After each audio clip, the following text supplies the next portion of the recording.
down and turn to your right. If you force it, you'll break it. This won't come out, Bob. Push the switch forward. A single light bulb is preventing a modern jetliner from landing. Screwing around with a 20-cent piece of light equipment on this plane.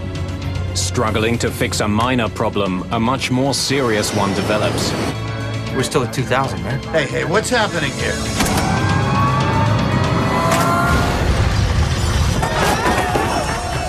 The plane crashes in a remote swamp. Those who survive the crash face a new danger.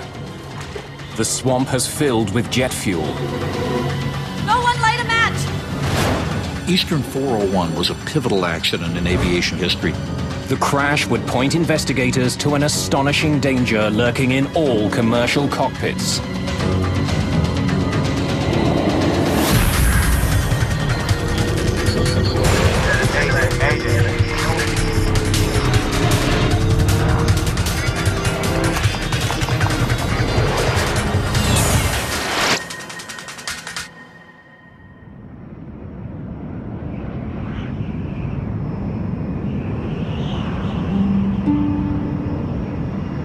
December 29th, 1972, the dawn of the jumbo jet era. On its way to Florida, this L-1011 TriStar is the most advanced passenger jet in the world. The Lucky TriStar was a fascinating bird. It was a beautifully flying airplane. It had a tremendous amount of power and a lot of innovation to it. The cabin of this Eastern Airlines jet is large and quiet. The service is first-rate. Bob Loft is the captain for Eastern Airlines Flight 401. He's been with the airline for more than 30 years. His first officer is Albert Stockstill. His second officer is Donald Repo. The jet has left the bitter cold of New York behind and is now descending towards Miami. Welcome to Miami. The temperature's in the low 70s, and it's a beautiful night out there tonight. Go ahead and throw them out.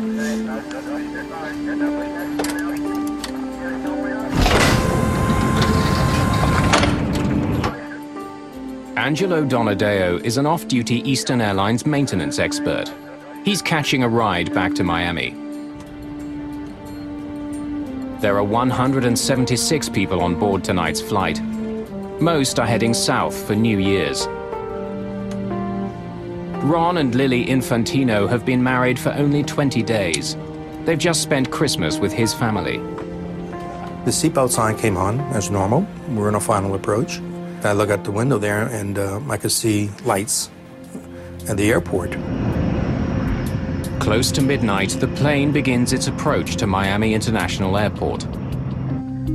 Stockstill flies the plane, while Repo performs a landing checklist. Radar. Up, off.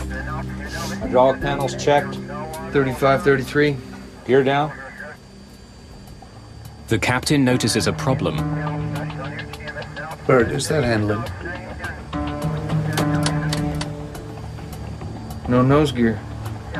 The light showing that the nose gear is locked hasn't lit up. I'm gonna raise it back up. The gear might not be all the way down. Loft tries again. The sound of the landing gear echoes through the plane. It makes a pretty loud grinding noise. If you've flown very much, you're familiar with that sound. So they did that several times. The pilots did that several times, and we weren't alarmed. It's just one of those things that happens sometimes, and we just kind of looked at each other and said, great, we're going to be late getting home. Still no light. Loft isn't sure if his front landing gear is locked. If it isn't, landing could be disastrous. Tower, this is Eastern 401. Looks like we're gonna have to circle. We don't have a light on our nose gear yet. Eastern 401 Heavy, roger. Pull up, climb straight ahead to 2000. Go back to approach control, 128.6. You want me to test the lights or not? Yeah, check it. Flight engineer Repo performs a test nicknamed the Christmas tree. It lights up every warning light in the cockpit to see if the bulbs are working. The nose gear indicator light fails the test. The bulb is probably burnt out. But there's a slim chance of a double failure. Both the light bulb and the landing gear could be broken. Bob, could you just jiggle the light? But the troublesome bulb is out of the captain's reach. On the ground, air traffic control directs Flight 401 to climb to 2,000 feet and circle away from the airport until the problem is solved. You want me to fly, bro? What frequency did he want us on board? 128.6. I'll talk to him. It's right above that red one, isn't Yeah, it? I can't get at it from here. Wow. Yeah, I can't make a pull out either.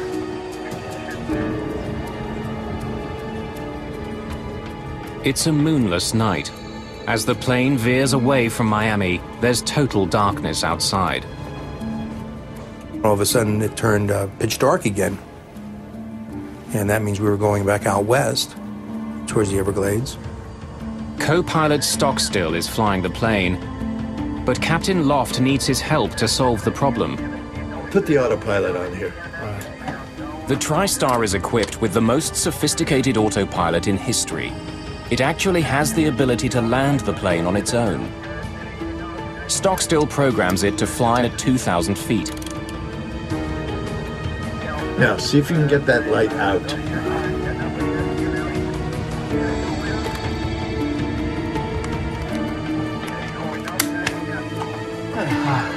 The light is finally removed.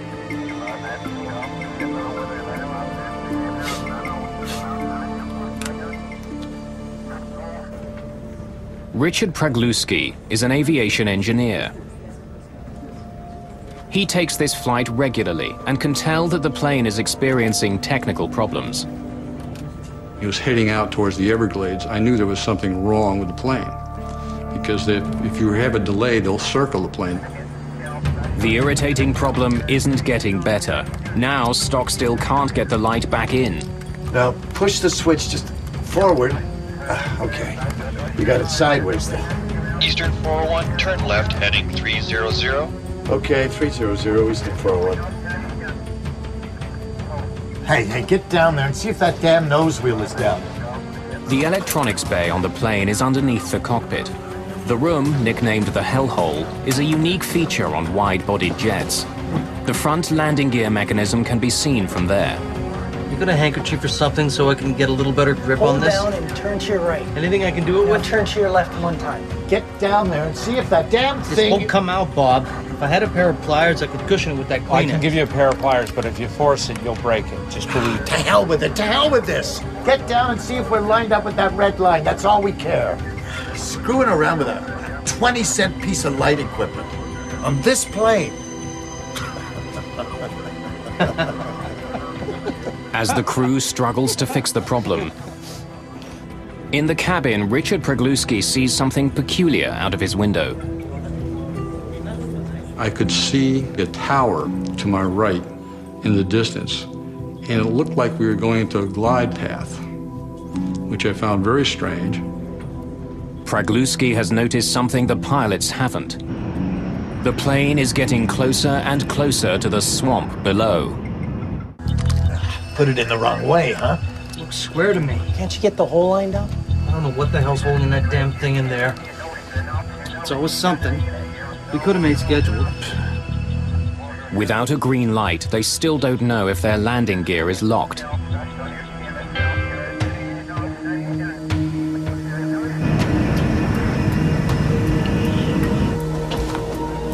Flight engineer Don Repo is now in the belly of the plane.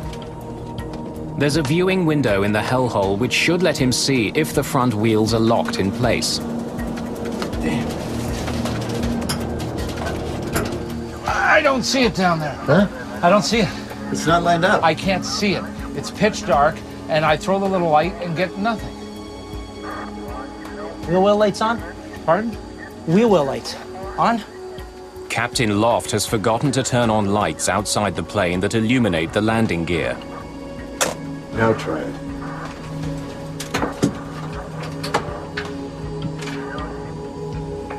United 737, turn right in 010.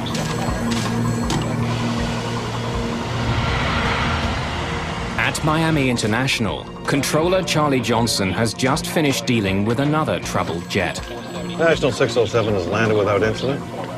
Fire trucks were deployed, but they weren't used. He notices that Eastern Airlines Flight 401 seems to have dropped from 2,000 feet to 900. But he's not overly concerned. It's not unusual to get false readings for several radar sweeps in a row. Eastern 401, how are things coming along out there? Okay, we'd like to turn around and come back in. Captain Loft believes that he'll soon get confirmation that his gear is locked. He wants to return to the airport. Eastern 401, turn left, heading 180.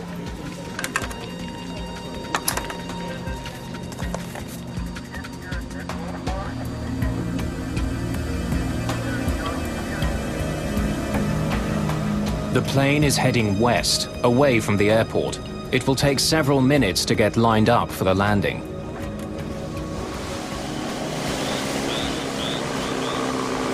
Deep in the Everglades, Bob Marcus is hunting frogs with a friend. Eastern Airlines Flight 401 roars past. I just saw the lights blinking across the sky, and it was so black. There's no horizon in the west, and you couldn't tell how high the plane was. Suddenly, the pilots make an alarming observation. We did something to the altitude? What? We're still at 2,000, right? Hey, what's happening here?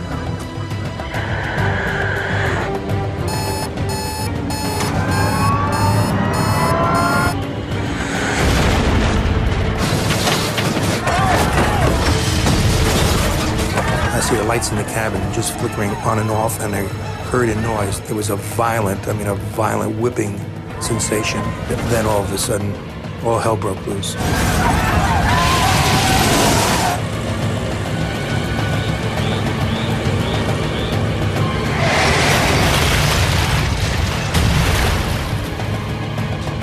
Charlie Johnson notices that Flight 401's altitude now reads as coastal, or sea level. Eastern 401, I lost you on the radar there, your transponder. What's your altitude now? There's no response from Eastern 401. Another plane makes a disturbing report. Miami approach, this is National 611. We just saw a big flash, looked like it came out west. Don't know what it means, but wanted to let you know.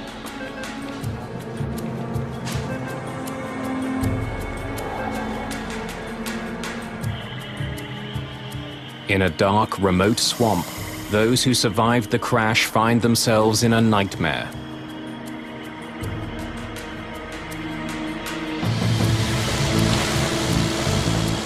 Bob Marcus races towards the site of the crash. Oh, I was going as fast as I could.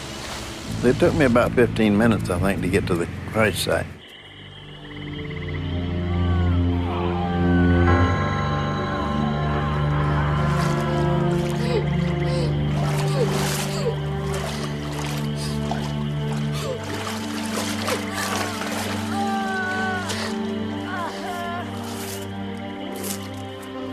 Remarkably, Richard Pregluski is alive.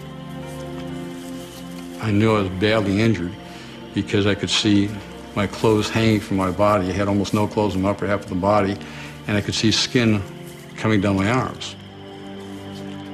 And I also knew that when you're in shock, you feel no pain. So I knew I really was seriously injured. And I started thinking, I said, well, the pain will come later, but how do I keep calm and get out of there, because the longer I'm in that swamp, and the condition I'm in, the more danger I'm in. Ron Infantino was knocked out by the crash. He wakes up in the swamp. So I was thrown quite a bit, and I was away from Verizon or everybody else. Nobody was even near me.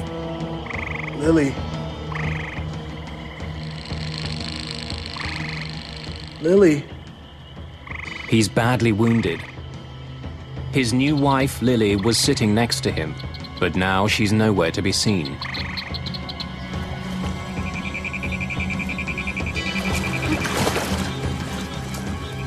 Swamp water doused the initial flames. But 20,000 kilograms of jet fuel has now leaked into the swamp. A single spark could start a deadly blaze. No one light a match! We're covered in jet fuel. What a sad thing to come through that crash and then have somebody do something stupid like strike a match and have us all just blow up. That was the real fear.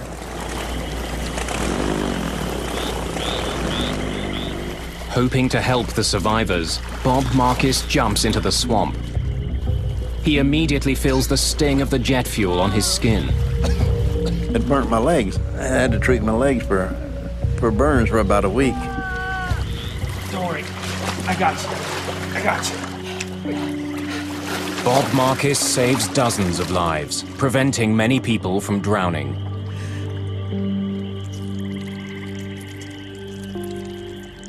Isolated from the other survivors and unable to move, Ron Infantino now has a new reason to fear for his life.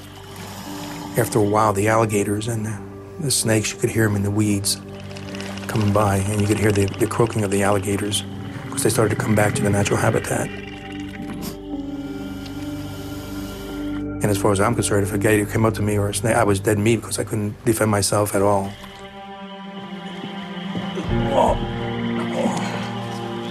Within minutes, Coast Guard helicopters are sent out in search of the crash site.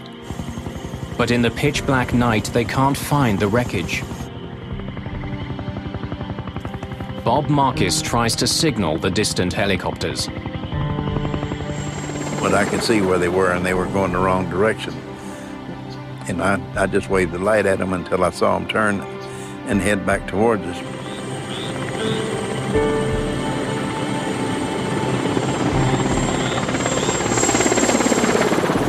It seemed like we'd been in the swamps for a really long time when we heard a helicopter, and it was such a welcoming sound because that means somebody knows that you're there.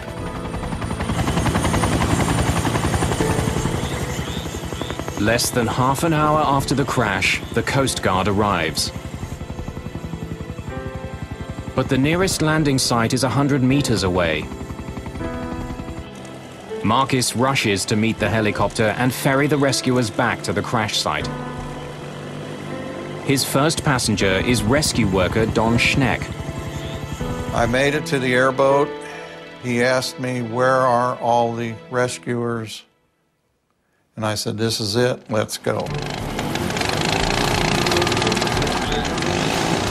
He took us out into the glades to a point where he said, "This is as far as I want to go because I don't want to run anybody over." And he said, "There are bodies out here all over the place."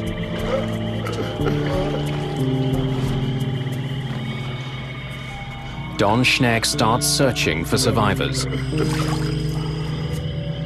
I approached the large object that I had seen at a small distance and realized it was the nose section of the aircraft. He's amazed to discover that Captain Bob Loft has survived the crash.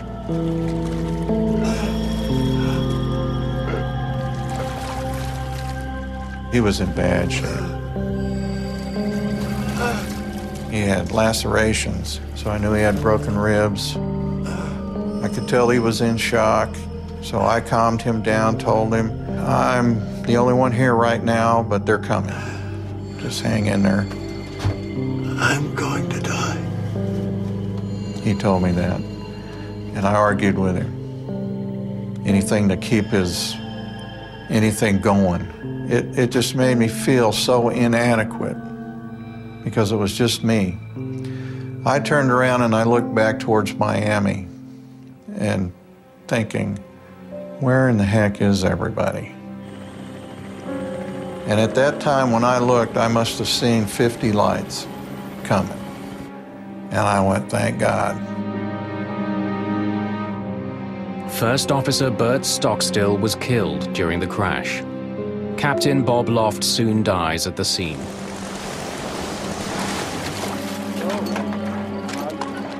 Angelo Donadeo and Don Repo have survived and are taken to hospital.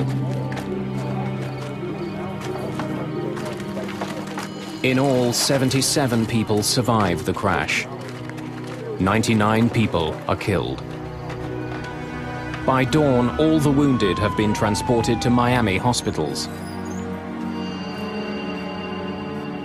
Ron Infantino is one of the many who are struggling to survive.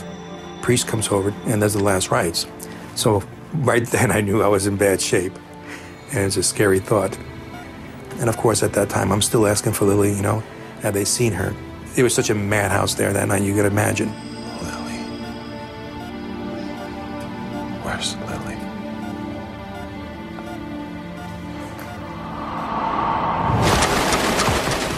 The crash is headline news around the world.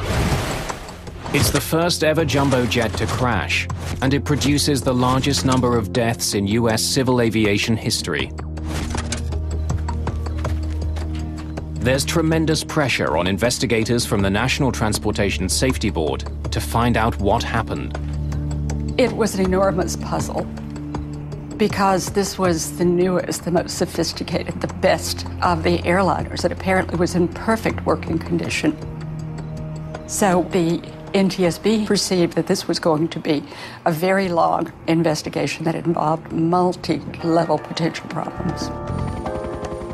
The crash site itself is an important clue for investigators arriving at the scene. The trail of debris is enormously long. That suggests that the plane hit the swamp almost in the same nose-up position as it would while landing at an airport. Its descent was clearly slow and gradual. NTSB investigators have documented the final settings for many of the instruments in the cockpit. They discover that the autopilot was set to maintain an altitude of 2,000 feet. So why didn't it? Maintenance expert Angelo Donadeo is interviewed. All he can tell investigators is the crew was trying to fix a light bulb before the crash. Within days, the plane's 2 black boxes are recovered. Investigators hope they will provide some answers. Before they can extract the data, flight engineer Don Repo dies in hospital. Ron Infantino is given some devastating news of his own. The body of his wife Lily has been found under the plane's wing.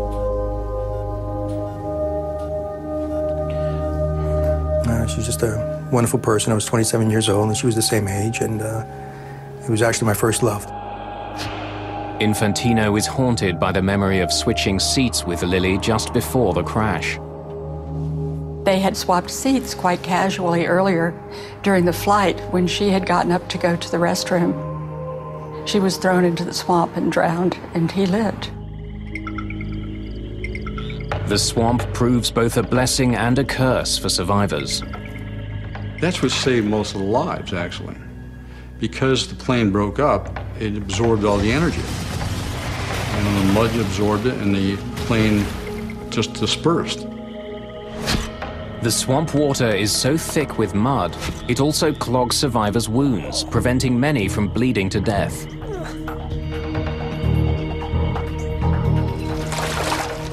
But there's a deadly new threat facing some survivors. Their wounds have become infected, contaminated by a deadly organism found in the black mud of the Everglades. The organism produces an infection called gas gangrene. It can kill a person in just 2 days. Gas gangrene can only be destroyed in a hyperbaric chamber. It's a pressurized container that gets filled with high levels of oxygen. The oxygen gets forced into the wounds and kills the bacteria. 8 of the surviving passengers are infected with gas gangrene. Hyperbaric chambers must be found for all of them. The only other way to save patients is to amputate the infected limb. Ron Infantino's arm is badly infected. doctor came in and says, well, we've diagnosed it as gas gangrene. He says, we got to take your arm off immediately or have to get you to a hyperbaric chamber. Unfortunately, he says, the only hyperbaric chamber is at Mercy Hospital, and that's all been taken advantage of. Unless doctors can find a chamber soon, Infantino will lose his arm. While doctors search for a chamber for Ron Infantino, investigators examine what's left of the plane. They test its flight controls, engines, instruments, and its electrical and hydraulic systems. The plane was virtually new. It was in perfect condition. There was no mechanical reason found that would have caused the crash. In fact, some parts of the plane are in such good condition that the NTSB gives them back to Eastern Airlines so they can be installed on other airplanes in its fleet.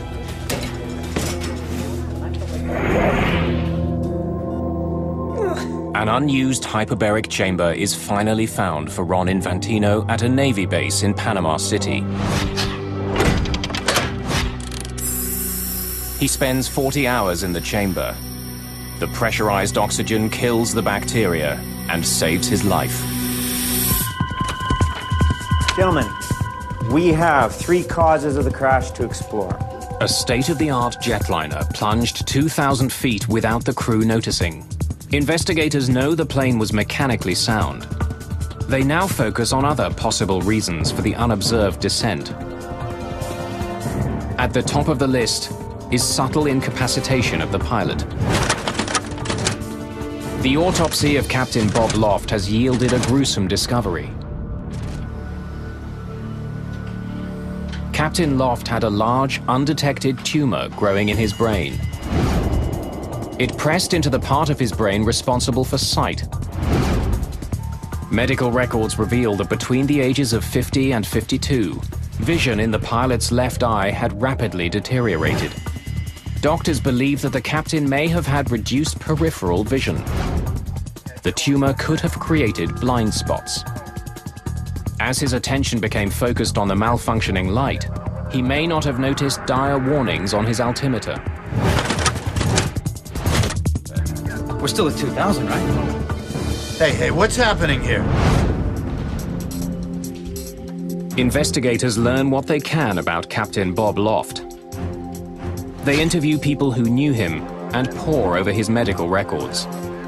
The investigators heard that Captain Loft, so far as his family and friends knew, had perfect vision. He was an expert marksman. He shot doves, particularly, which are a very small target. Loft's records show that he'd recently passed a medical in which he was issued corrective glasses for flying. But the evidence doesn't support the notion that his vision was dangerously impaired. He was 55 years old, and who gets to be 55 without wearing reading glasses? Not many. Dr. Joe Davis, who did the autopsy, told me that even though the tumor was pressing on areas of his brain that control vision, there was no reason to think that it had yet begun to affect those. He felt it had nothing to do with the accident.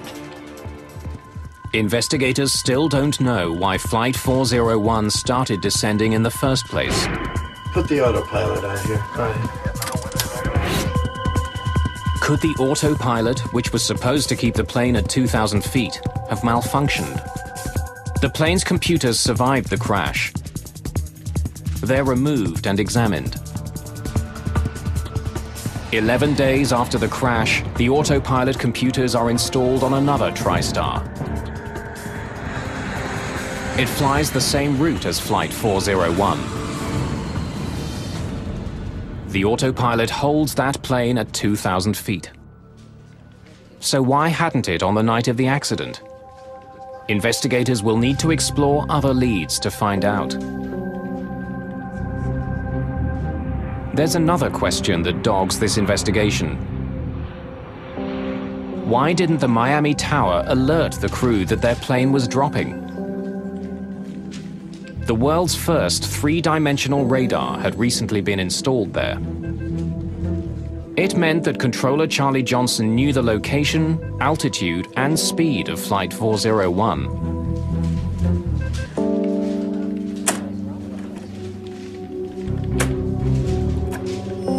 National 607 is declaring... Investigators study recordings of Johnson's conversations Fire and ambulance sent out right away. and discover that on the night of the crash, it was another plane that demanded most of his attention. National Airlines Flight 607 was coming into land just ahead of Flight 401. That flight was having its own landing gear problems. Emergency runway 9 will need fire and ambulance sent out right away. As he focused on the emergency, Johnson handed Flight 401 over to another controller. But just as National 607 came in for its emergency landing, the other controller phoned Johnson and handed Flight 401 back to him. Eastern Heavy's coming back to you. Unsafe nose gear. No. At the time, Flight 401 was already over the swamp. Johnson had 5 other planes to monitor. He was also dealing with the aftermath of his emergency landing. National 607 has landed without incident. Trucks were deployed. That's when he noticed that Flight 401's altitude had dropped to 900 feet. The way the radars work, still to a certain extent this happens, but back then it was even worse. Coast mode was a very well-known phenomena. I mean, you might lose the target for 2 or 3 minutes in terms of the altitude reporting part of it, and it goes and gives you some weird altitude, and then boom, it's right back where it should be. But the controller didn't stop there, and this was really to his credit. Johnson decided to make contact with Flight 401. Eastern 401, how are things coming along? Okay, we'd like to turn around and come back in. Eastern 401, turn left, heading 180. After that brief exchange, Johnson assumed there was no problem. Eastern 401, how are things coming along? Okay. Investigators conclude that at that moment, Controller Johnson was the only one who could see that the plane was losing altitude. Why hadn't he passed that information along to the crew?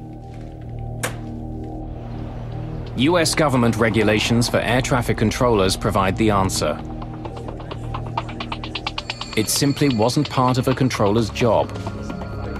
At the time of the crash, the FAA required approach controllers to maintain a separation of the airplanes. It did not give them a duty to maintain the altitude of the airliner with regard to the ground. Now investigators try to determine how the plane's own warning system failed to alert pilots to their growing danger.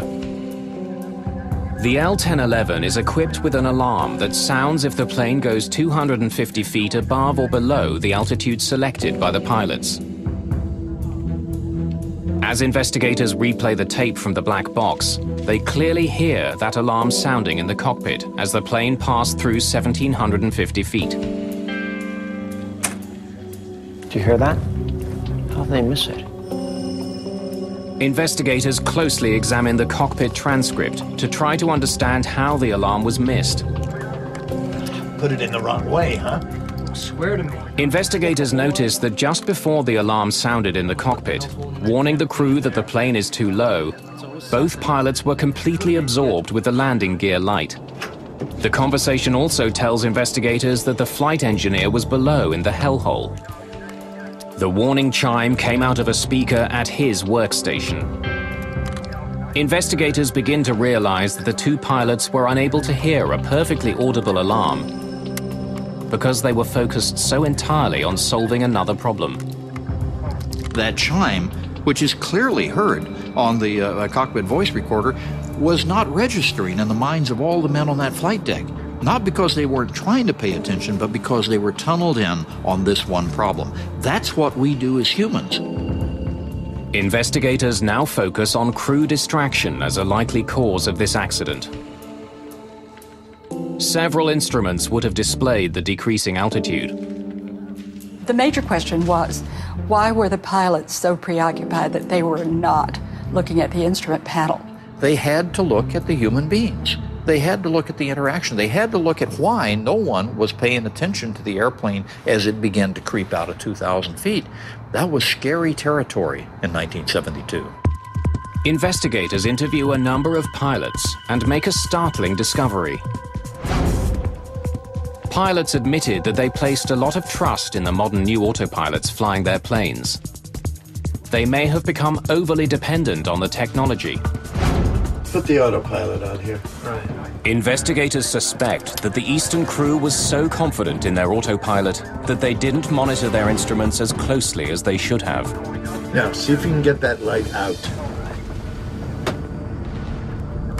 Once the autopilot was on, none of the pilots paid attention to actually flying the plane. Still got to find out why that plane went down.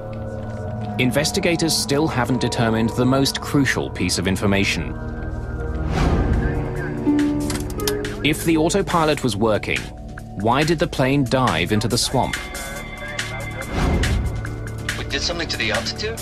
What? The pilot's conversation clearly shows that they hadn't deliberately started descending. We're still at 2,000, right? Hey, what's happening here? So why did it happen? The answer comes in a dramatic form when the NTSB conducts a public hearing in Miami 2 months after the crash. Before the hearing, an Eastern Airlines pilot named Daniel Gellert wrote the chairman of the NTSB offering to testify on his own behalf.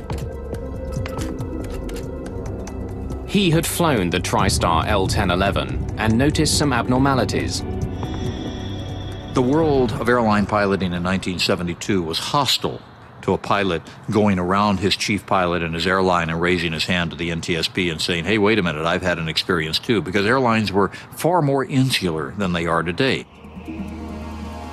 Gellert tells the hearing that during a recent flight on a TriStar, he had accidentally dropped a map on the cockpit floor. As he bent down to pick it up, he nudged his control column. He noticed immediately that the plane's autopilot had been affected. The part of the autopilot controlling altitude had been turned off. The NTSB discovers that Gellert's experience is shared by others. In fact, 17 days after the accident, Eastern Airlines tacked a notice onto a company bulletin board and also mailed it to all of its TriStar pilots. The bulletin warned against accidentally bumping the control wheel. One of the things that we built into all the modern jetliners and airliners is simply a pressure switch. So if you need to take over right now, you don't want to be wasting time down here on the panel turning the autopilot off. You just grab it and the autopilot goes away. The flight data recorder tells investigators the precise moment that the plane's altitude started to drop. It was 11:37 and 8 seconds. By studying the voice recorder transcript, investigators can tell what was happening in the cockpit at that exact time. Hey, get down there and see if that damn nose wheel is down. By turning to speak to the flight engineer, investigators believe that Captain Loft bumped his control wheel. He did it with just enough pressure to disengage that part of the autopilot that had been controlling the plane's altitude. Without anyone realizing it, a simple nudge of the control wheel started a gradual descent. On a dark, moonless night, the pilots had no visual cues to tell them they were falling. It was determined that occasionally, with just a soft bump, an autopilot had been disengaged. So before the crash, it wasn't part of the training? A training director for Eastern Airlines eventually reveals that before the Everglades crash, pilots were never taught that a bump could disengage the autopilot. The NTSB comes to a sobering conclusion. The plane crash was due to pilot error. The crew was distracted. They mishandled the plane's sophisticated automation, and they hadn't been properly trained. Eastern 401 was a pivotal accident in aviation safety history, and we really didn't know this for about 10 or 15 years in terms of the true import of what it did to us in focusing our attention on the fact that the way we handle things in a cockpit was not only not correct, but it was dangerous. Investigators also make a disheartening find. When the nose gear indicator light assembly is examined, they discover that a light bulb inside is burnt out. Go ahead and throw them out. Flight 401's landing gear was locked. The plane could have landed. The only piece of the plane that failed was a $12 light bulb. The full legacy of Flight 401 will take years to unfold. It will ultimately alter how pilots are trained and how accidents are investigated. But first, the tale of Eastern Airlines Flight 401 will take a very bizarre twist.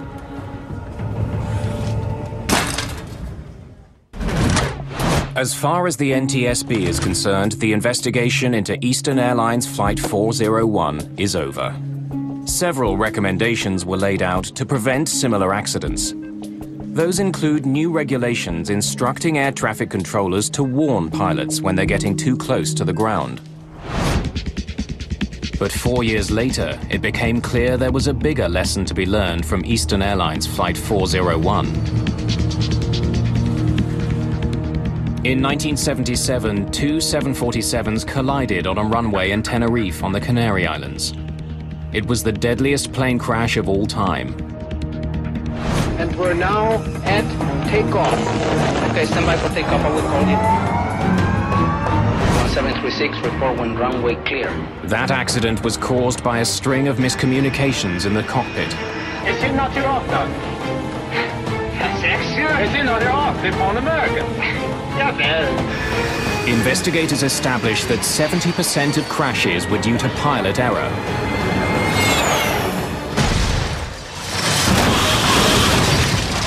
Both of these accidents, Tenerife and 401, what you see is crews dedicated to doing a good job, but not realizing that they're human, not realizing how many things can go wrong if you don't appreciate how human beings fail.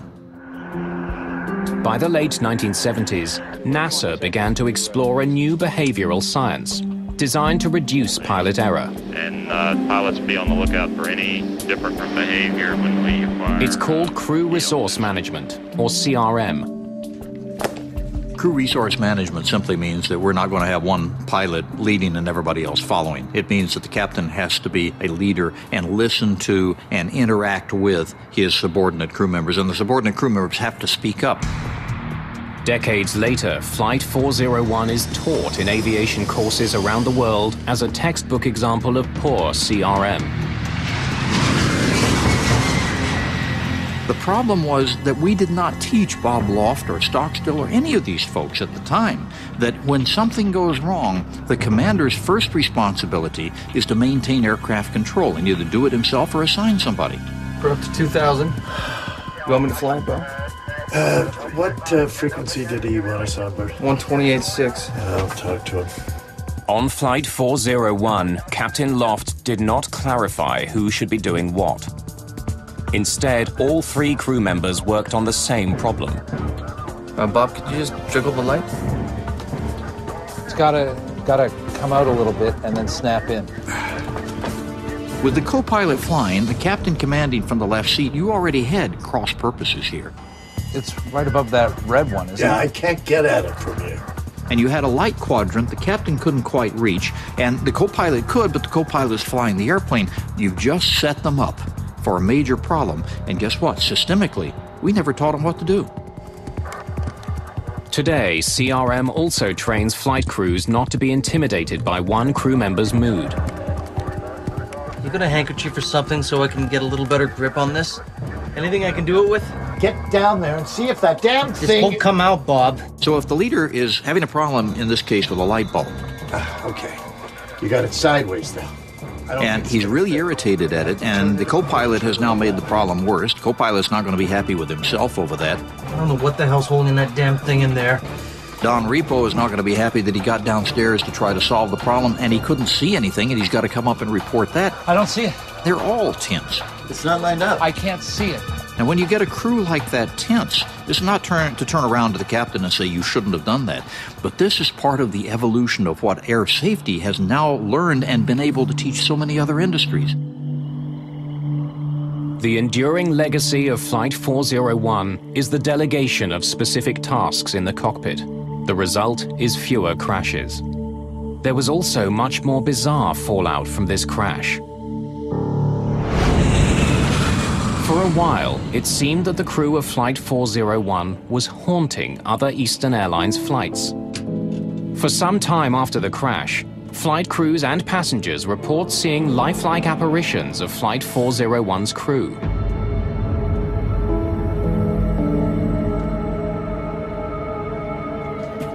Many of the ghost sightings were on aircraft fitted with recovered parts from Flight 401. The ghost stories spread quickly. One book devoted entirely to those stories suggests that the ghosts were there to protect passengers and crew from further mishap. The official reaction at Eastern Airlines to these ghost stories was one of absolute eye-rolling denial in public, and in private, a certain bit of panic.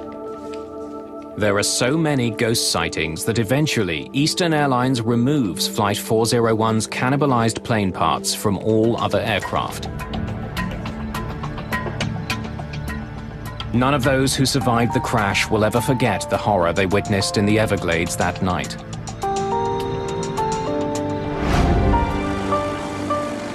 And 35 years after their ordeal, many of them returned to that swamp to finally recognize the heroic efforts of Bob Marcus. We're here today to recognize and to say thank you. Many of the ones who lived because Robert Marcus was there with his airboat. He saw them drowning and decided that the thing that he could do would be to save the ones he could save.